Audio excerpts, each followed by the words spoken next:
En H50 Digital Policial te traemos las entrevistas más importantes de la actualidad.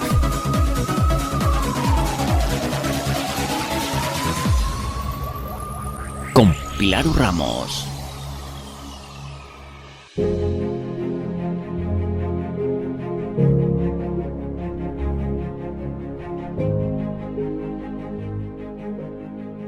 Un día más, una entrevista más en H50 Digital Policial. Ya sabéis cómo me llamo, ¿no? Soy Pilar Ramos. Tenemos esta tarde con nosotros, tenemos a Olmo Blanco. Quizás el nombre ya te suena mucho, yo te lo voy a presentar porque él es artista visual, aunque ha estado ejerciendo de reportero en este conflicto que se está viviendo entre Rusia y Ucrania. Olmo Blanco, buenas tardes. Buenas tardes, Pilar. ¿Cómo estás, ante todo? Bueno, yo a salvo, que es lo más importante. Obviamente he vivido cosas muy duras que no va a ser fácil olvidar, ni creo que deban olvidarse, ¿no? Yo creo que son realidades que hay que mantener, simplemente hay que verlas con otro pozo y procesarlas, ¿no? Pero ahora estoy en ese lapso de procesar ciertas cosas que he visto para las que todavía, pues bueno, a lo mejor no he estado preparado, pero me he enfrentado a ellas.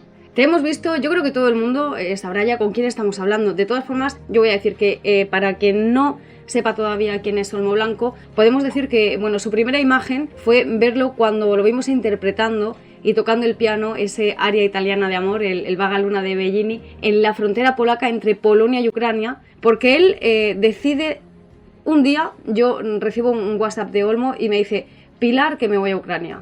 Y yo dije, no me lo puedo creer. No me lo puedo creer, ¿qué me estás contando, Olmo? Y Olmo, sin pensártelo, ¿por qué decides ir? ¿Cuál era o cuál ha sido tu propósito, si es que lo tenías? Porque yo creo que en una primera instancia no era ir tan allá como ha sido, ¿no? Como habéis sido, porque no has sido tú solo. Sí, exactamente. O sea, yo el último día de febrero, decido ir a la frontera con Polonia y me fui para allá el día 2 de marzo. Uh-huh. Entonces mi intención primera era estar 3 días en Polonia y nada más, y volverme a los 4 o 5 días. Lo que pasa es que estando allí, pues se me planteó la posibilidad de cruzar a Ucrania. Al principio no sabía si era a Lviv, que es una ciudad cercana, uh-huh. Se planteó Odessa, luego al final hicimos más. Y entonces pues yo me apunté a la aventura, fue un poco así, ¿no? O sea, fue un poco una decisión sin mucho premeditar porque tampoco había tiempo para ello. Y bueno, pues al final el recorrido ha sido frontera con Polonia 3 días, luego Leópolis, Odessa, donde hemos estado 3 días, y por último Kiev, 3 días también. Pero vuestro primer propósito, Olmo, ¿cuál era? ¿Ir simplemente a la frontera a documentar lo que estaba pasando en esa frontera, el tema de refugiados? ¿Cuál era el propósito? Sí, exactamente. O sea, lo primero era documentar el éxodo ucraniano, ¿no? Uh-huh. O sea, lo primero era documentar, pues, cuál era la situación que se estaba viviendo en Polonia, que digamos era una zona un poco más segura. Mi intención concreta era más bien sacar algo tipo artístico, que es lo que estoy editando ahora. Estoy editando un poema visual para reflejar a través del arte, pues bueno, todo lo que he vivido allí. Pero sin más pretensiones, o sea, mi intención era simplemente la frontera, en principio, ¿no? ¿Y cómo se desencadena el cruzar la frontera y el decir, voy a pasar este límite? Porque bien tú lo decías en tu Twitter, tú decías que era la primera vez que tú hacías este tipo de periodismo, vamos a decirlo así, porque al final todos los medios de comunicación se ponían en contacto contigo para que documentaras, para que explicaras qué estaba pasando. ¿Y cómo das ese salto de decir, paso este límite que yo me había propuesto? Pues ya te digo, fue una decisión un poco premeditada. Yo estaba allí, ya me iba a volver el día 5 de marzo, o el 6, no me acuerdo ahora mismo. Pero bueno, estaba hablando con otros 2 compañeros, que son Diego Cortijo y Gutiérrez Garitano, que se aventuraron a ir desde Madrid a Ucrania con su coche, uh-huh. Cosa que muy poca gente ha hecho porque los han solido alquilar allí. No han ido desde aquí en coche, y entonces pues les dije, oye, ¿puedo apuntarme con vosotros? O sea, fue así la cosa, ¿no? Y me dijeron, sí, hay espacio, tal. Entonces eso fue un poco cómo me lancé a ello, ¿no? ¿Y pensaste, Olmo, en ese momento eras consciente de lo que podías llegar a vivir allí? ¿De lo que podías ver? A ver, yo lo había pensado. Obviamente la imaginación nunca es tan poderosa como la realidad, por desgracia, ¿no? Porque yo no me iba a imaginar que, por ejemplo, en un momento en Irpin, cerca de Kiev, donde estaban sucediendo los ataques, iba a entrar en shock, y entré en shock. Entonces me quedé así paralizado. Entonces son momentos que por mucho que te lo imagines, hasta que no estás allí, no te das cuenta. Entonces, claro, yo sabía que iba a haber riesgos, sabía que podía pasar cualquier cosa, porque es un país en guerra. No me imaginaba que iba, por ejemplo, a entrar en shock. Pero dentro de todo estamos bien. O sea, no nos ha pasado nada en el sentido físico. Pero ¿por qué o cuándo entras en shock? Porque en Irpin fue el momento en el que cae esa bomba a 1 kilómetro más o menos de donde tú estabas. Y tú lo describes como ha sido un infierno. Lo describías en tu Twitter. ¿En qué momento entras en shock? ¿En el momento que entras a Irpin o cuando ha pasado lo del bombardeo? Pues el momento del shock fue al entrar a Irpin, porque se pasa de la calma tensa, digamos, que hay en Kiev ciudad, y nada más que a 8 kilómetros que está Irpin, llego, entonces veo ambulancias, veo gente sangrando, con la cara sangrando, un brazo medio cortado, un señor en camilla, o sea, cosas que dices, ¿qué estoy viviendo? O sea, ¿es esto real, no? Entonces, es ese choque de pasar de una zona relativamente tranquila al caos más absoluto, cuando ahí me dejó paralizado. O sea, ahí no estaba pensando ni en operar la cámara, ni en grabar, ni en saber qué hacer. Fue durante un par de minutos que me quedé paralizado de decir, ¿esto es real? Es que, bueno, tú te quedas sin palabras, pero yo también, Olmo, porque sí. me pongo en tu situación y de hecho, yo cuando te veía, era como, yo entraba en shock cuando te veía, porque yo te veía y decía, es que no me puedo creer que esté viendo a Olmo allí, porque sabía el peligro que estabas corriendo. Nosotros, te lo voy a decir, te voy a contar un secreto, los compañeros en H50 decíamos, nos daba miedo verte porque pensábamos, está dando la noticia, pero ¿podrá pasar a ser la noticia?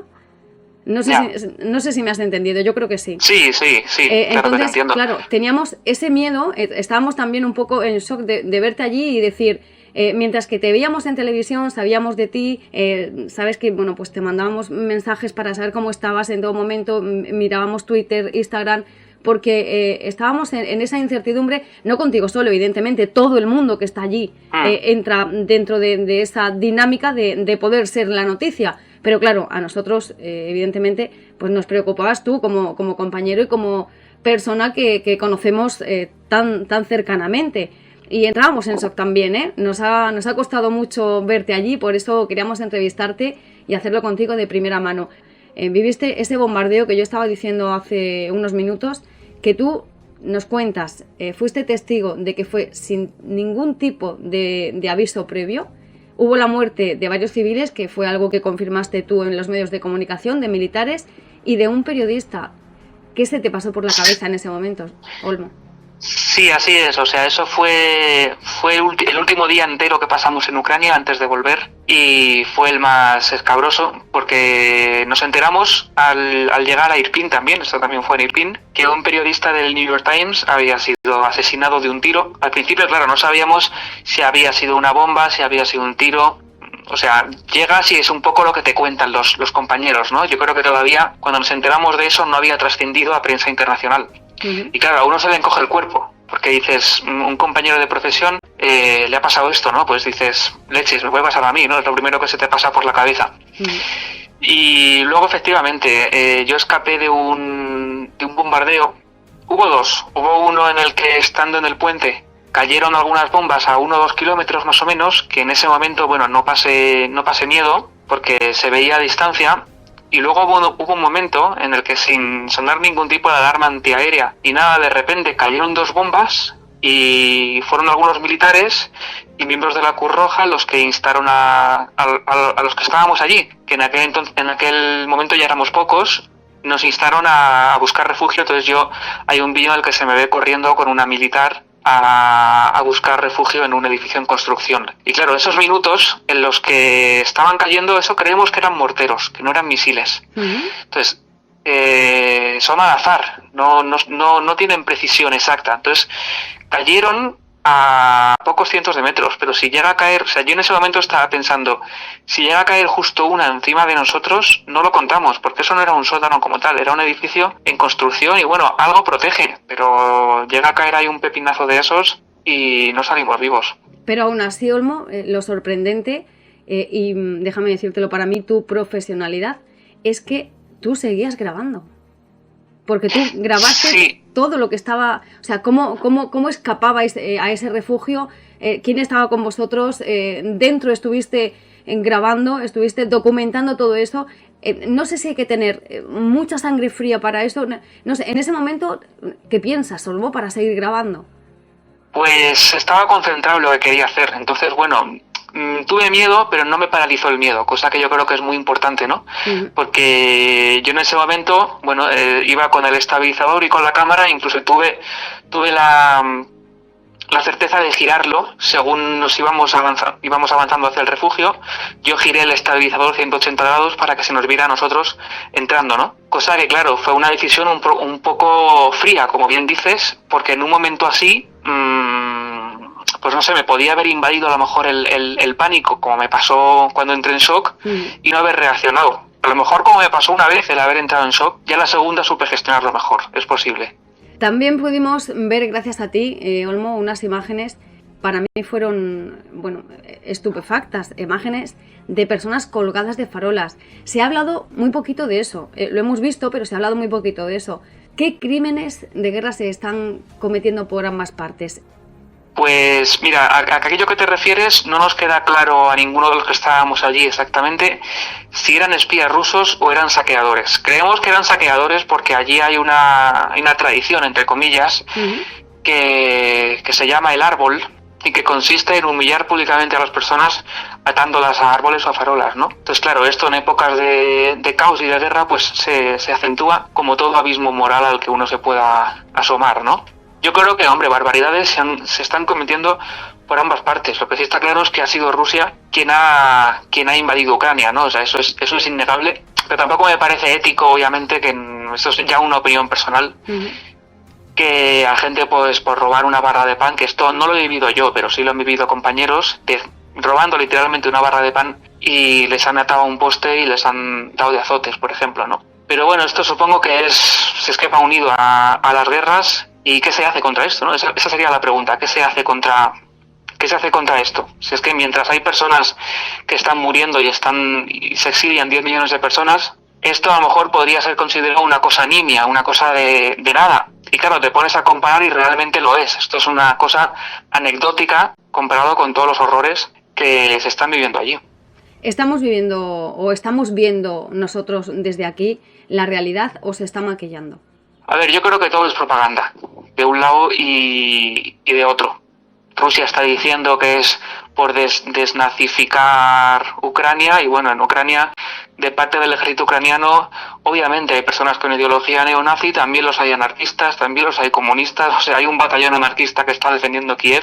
Quiero decir, en un contexto así no se puede categorizar en una única ideología nada, también hay nazis en el lado ruso. Entonces, con esto quiero decir que eso no es justificación para llevar a cabo ninguna acción militar, que obviamente la pagan civiles. Y luego es verdad que por el lado contrario, por el lado occidental, también es verdad que se ha dicho que Rusia intencionadamente está bombardeando objetivos civiles, y eso está en entredicho. Vamos a ver, los objetivos civiles, por ejemplo, hace 2 días se ha comentado que el ataque al centro comercial de Kiev ha sido un objetivo civil. Bueno, parece ser que no. Según un periodista que está allí, que me lo ha comentado, parece ser que ahí se ocultaban camiones militares del ejército ucraniano. Ahora, distinto es que hayan fallecido civiles, por supuesto que sí, ¿no? Y no justifica. Vamos a ver, una cosa no justifica la otra. Te lo pongo como ejemplo de propaganda, ¿no? Sí. Todo es propaganda en una época así. Entonces yo creo que lo que no se puede hacer es un juego de buenos y malos. Ojo, siempre partiendo de la base que ha sido Rusia la que ha invadido Ucrania. O sea, partiendo de esa base de que si hay que señalar un malo, yo personalmente señalo a Rusia, ¿no? Eso es innegable. Pero los buenos a lo mejor no son tan buenos ni los malos tan malos, ¿no? En ese sentido. ¿Cómo se está defendiendo Ucrania? ¿Tú ves una buena defensa? ¿Ves la gente allí está preparada? ¿Cómo es un día allí? Pues mira, yo creo que desde fuera, lo que es fuera de la zona de conflicto, asusta más que estar allí. Porque la situación, al menos cuando nosotros estuvimos en Odessa, era relativamente tranquila. Era una ciudad defendida Claro, no había rincón sin una barricada Ujú. o sin los típicos erizos checos, que son esas barricadas antitanque formadas por 3 pares de vigas de hierro. Ujú. Pero la situación allí era relativamente tranquila. Distinto es ya si vas a Mariupol, si vas a Irpin, a estos sitios, ¿no? Que están las- siendo el centro de los bombardeos y de los ataques. Claro, porque se dice Kiev está destrozada y no. Hasta ahora no, afortunadamente, no sabemos en el futuro porque a este paso, pero en Kiev han caído 5 o 6 bombas y el resto de la ciudad está intacta. Entonces, muchas veces las cosas parecen más horribles desde fuera que cuando estás allí. Con esto no quiero quitar razón a que las zonas en bombardeo son un auténtico caos, porque además lo hemos vivido, ¿no? Ya lo he dicho anteriormente. Ujú. ¿Dónde os refugiabais vosotros, Olmo? ¿Cuál era vuestra alimentación? ¿Cómo habéis llevado eso? Porque pasar de una España o de un país donde uno tiene donde dormir, vive cómodo, come lo que quiere, cuando quiere, donde quiere, a verte en esa situación que tienes que ir refugiándote, escondiéndote, pensando o viendo qué comes, cuándo lo comes. ¿Cómo era allí todo esto para vosotros, para la gente como tú, que se decide a irse para allá? Pues mira, yo ante todo en esto tengo que decir que he sido un auténtico afortunado, porque no me ha faltado, ni me ha faltado techo, ni me ha faltado comida, cosa que a millones de personas ahora mismo en Ucrania les está faltando. Entonces, empezando por ahí, a nosotros hemos visto una solidaridad inquebrantable en el pueblo ucraniano.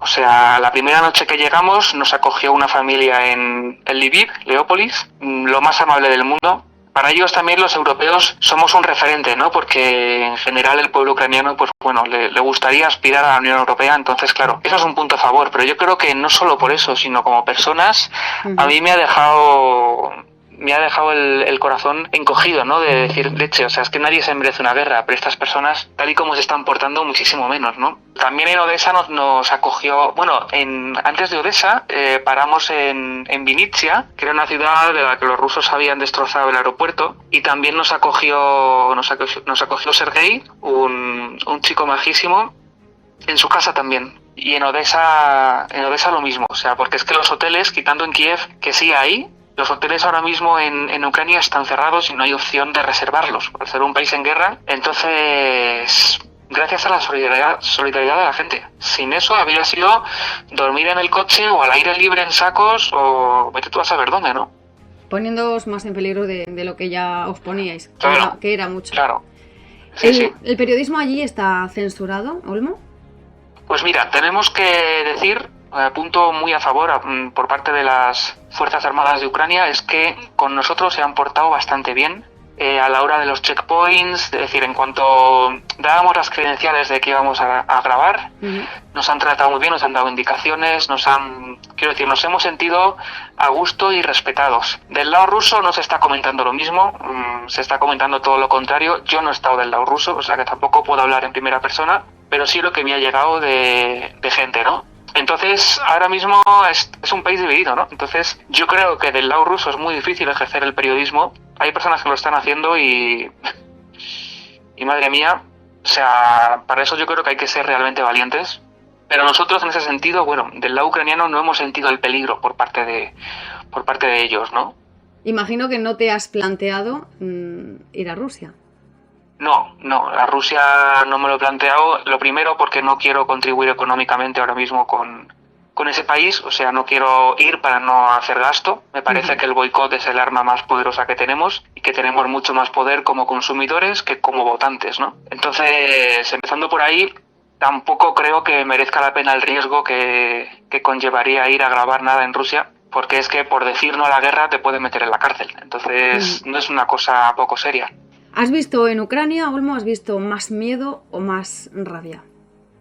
Pues buena pregunta. Yo creo que he visto más rabia.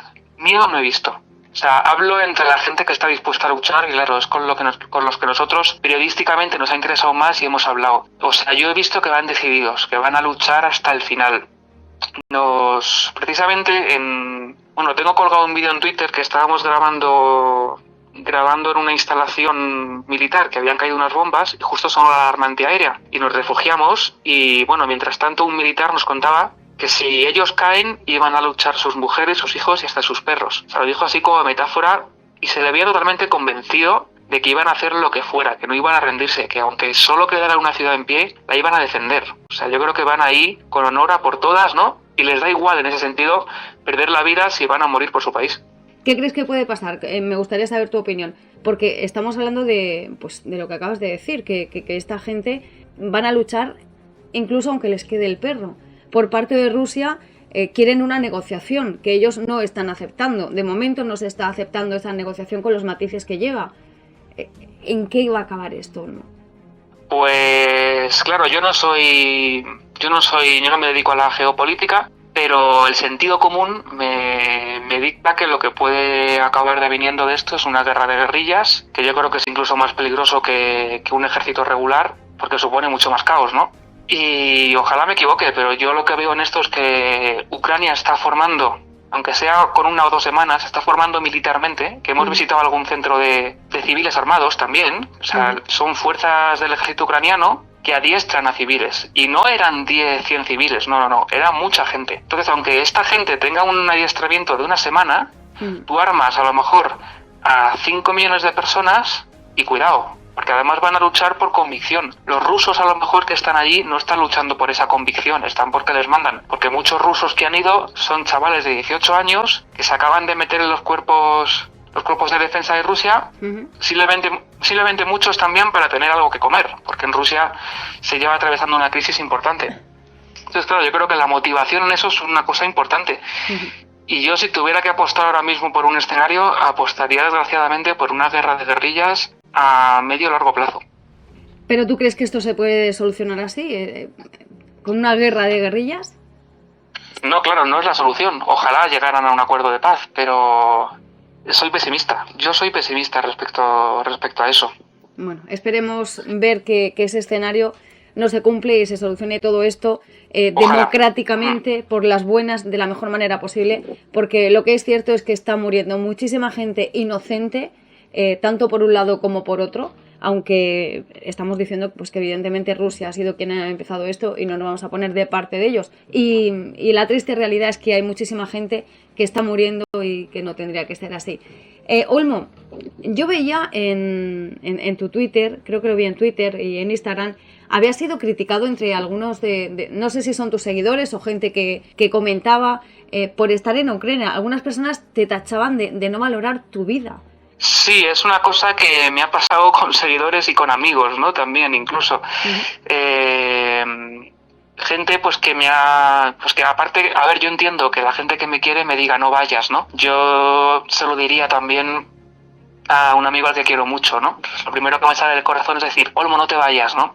Pero claro, yo he explicado a la gente que es una decisión que voy a tomar con o sin el apoyo entonces que ahora mismo necesito ese apoyo, y bueno, en ese sentido, en el ámbito cercano, la gente lo ha entendido. Seguidores y gente con la que no interactúo nada más que la cara que muestro, pues bueno, obviamente sí, se me ha criticado de que no valoro mi vida, que he ido para buscar el like fácil y cosas así, y no, es simplemente una vocación que además veo necesario en el ámbito social, veo necesario documentarlo, y a mí lo que me ha podido para ir ha sido sacar algo artístico, cosa que bueno, no va a hacer prácticamente nadie, porque todos los que están allí pues van a hacer tareas periodísticas, y yo he querido darle un toque un poco distinto, ¿no? Y bueno, pues esa ha sido mi decisión.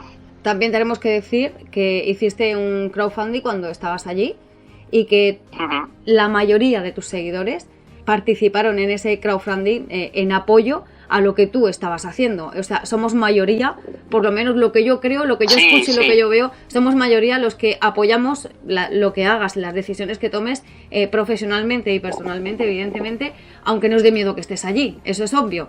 Como tú dices, a una persona que quieres, pues lo primero que te sale es decir no vayas, no te arriesgues, ¿no? Pero siempre hay que respetar lo que una persona quiere hacer. Tienes mucha gente que te apoya, Olmo, muchísima más de la que no. Críticas tiene que haber siempre, ya lo sabes. ¿Para qué te voy a contar esto que tú no sepas? ¿Cuál es la lección más importante que te deja esta experiencia? Pues mira, para mí supone un punto y final en mi vida, porque yo llevaba un año bastante tocado emocionalmente por ciertas cosas, vamos a decir, mundanas, ¿no? Y yo creo que esto me ha hecho espabilar, porque ver tanto sufrimiento a un metro, es decir, lo que estábamos viendo a lo mejor en una película, ver qué pasa en realidad, y presenciarlo con tus ojos, o sea, se me quita, porque me da vergüenza quejarme por cosas de las que antes me quejaba, ¿no? Pues cosas, yo qué sé, sin mayor importancia, ¿no? Entonces yo creo que esto, creo y espero que ha supuesto un nuevo ciclo en ese sentido, ¿no? De que si me quejo por algo, pues que sea algo importante, y si no, a disfrutar la vida, que es muy valiosa. Y esto, o sea, lo que comentabas, ¿no? Yo creo que al revés, me ha hecho valorarla al ver que es tan frágil, que te puede caer una bomba encima y que adiós, y que otros no están aquí para contarlo, yo al menos puedo contarlo. Entonces me llevo esa lección. ¿Piensas, en algún momento has pensado en volver? A Ucrania sí lo he pensado, porque ya hablo artísticamente, me he quedado con ganas de grabar más, porque me faltó un permiso hasta el penúltimo día que lo conseguí, y claro, los primeros días en Odessa, por ejemplo, me he ido sin material. O sea, no he podido grabar absolutamente nada porque carecía de un permiso. Entonces sí lo he pensado, pero bueno, de momento no sé qué haré. A lo mejor voy este año hacia primavera, verano, porque esto me parece a mí que va para largo, desgraciadamente. Pero no puedo afirmar ni si voy ni si no. Ahora mismo yo creo que necesito procesar también todo lo que he vivido para tomar una decisión en firme.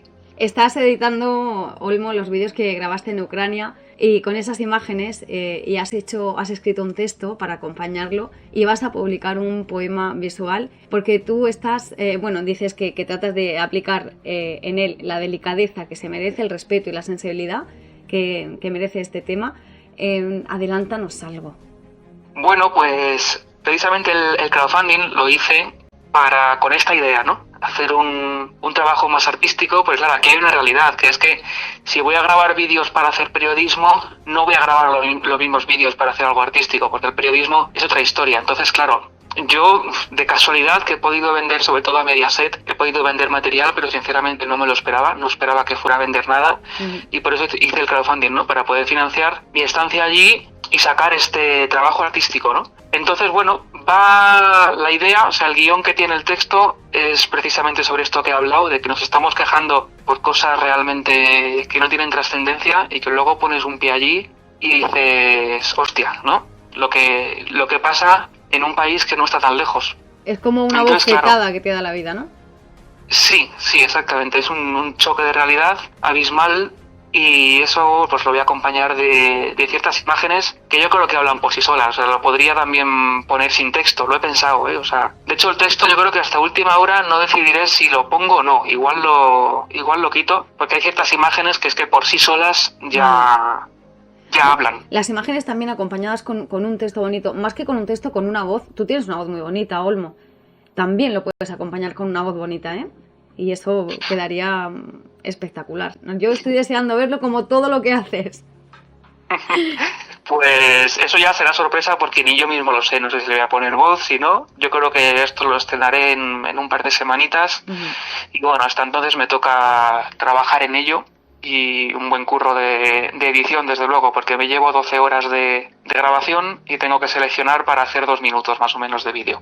Pues Olmo, estamos deseando ver esto, no te vamos a quitar más tiempo. Lo que sí quiero es que nos digas, porque yo sé que tú has venido con personas de allí, te has traído refugiados, y entiendes pues de primera mano cómo se está colaborando allí, cómo se puede ayudar, cómo se puede colaborar y cómo se puede ayudar allí, bajo qué medios, y también la pregunta de qué ayuda necesitan, pero no la ayuda de los refugiados, es decir, que no los traigamos, ayudarles aquí, lo necesitan y lo estamos haciendo.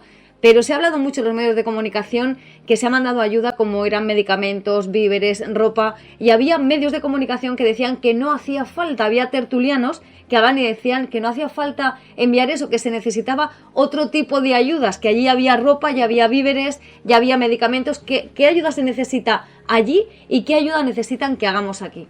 Sí, esto que dices es totalmente cierto. Yo en la frontera de Polonia vi que, sinceramente, al menos en las partes que yo he estado, no quiero generalizar, pero había más alimentos de los que por mucha gente que había pudieran consumir. No sé si esto ha cambiado, yo te hablo a día 3-4 de marzo, que yo estuve por allí. Yo creo que ahora mismo hay mucha gente, sobre todo en la capital, que necesita salir de la capital y no tiene cómo, porque de Kiev hacia Lviv, que luego se va hacia Polonia, salen varios trenes cada día, pero hay personas que no pueden valerse por sí mismas, personas mayores, personas impedidas, en silla de ruedas. Entonces los servicios de emergencia, yo creo que el problema está en eso, los servicios de emergencia tienen que trabajar ya rescatando a tanta gente que no dan abasto. Entonces ahora mismo lo que se necesita algo son vehículos que saquen a las personas. Yo sé el riesgo que conlleva el entrar en Ucrania para traerse a alguien, pero ahora mismo, o sea, si alguien quiere ayudar y está escuchando esto, yo creo que sería lo más útil, ¿no? ¿Y cómo se está organizando esa ayuda?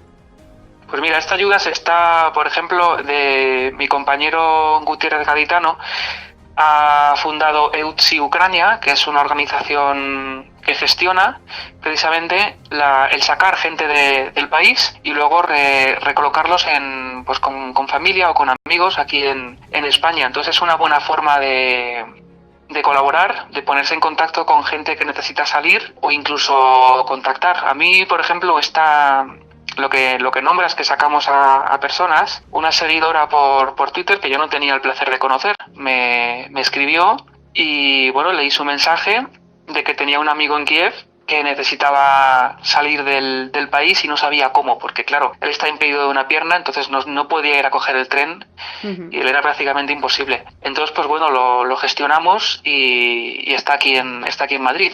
Entonces, quiero decir, esa ayuda me parece ahora mismo fundamental, mucho más que lo de los alimentos, que yo creo que afortunadamente está más que cubierto. Pues Olmo, yo no sé si tú quieres añadir algo más, porque el testimonio directo es tuyo, la vivencia es tuya, eres tú el que ha estado allí en primera persona, y no sé si hay algo que quieras añadir que consideres importante para comunicar a los oyentes de H50.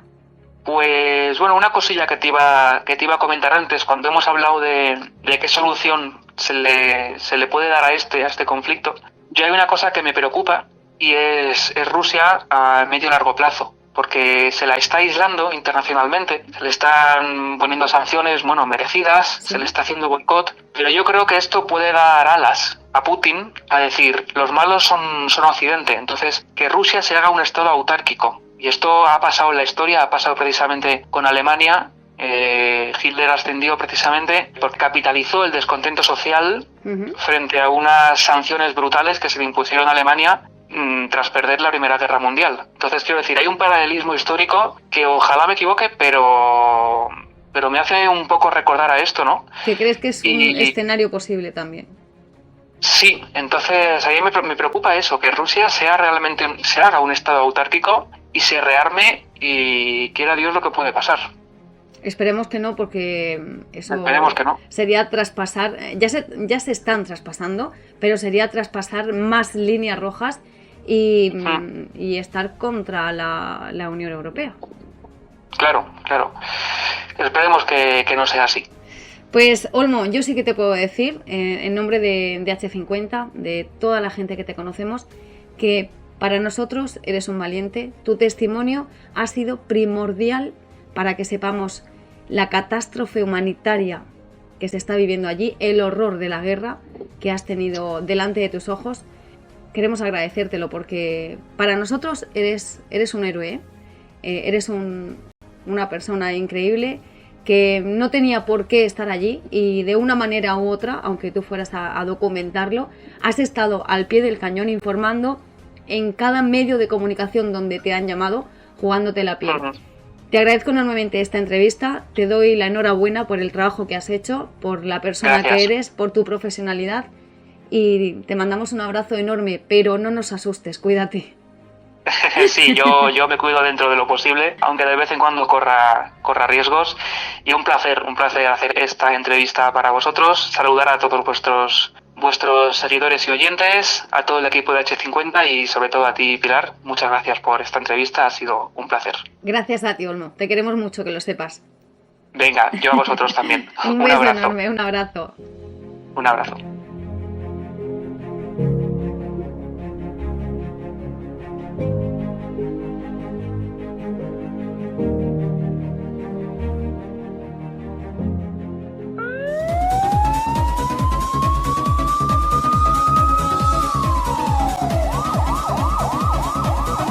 En H50 Digital Policial te traemos las entrevistas más importantes de la actualidad.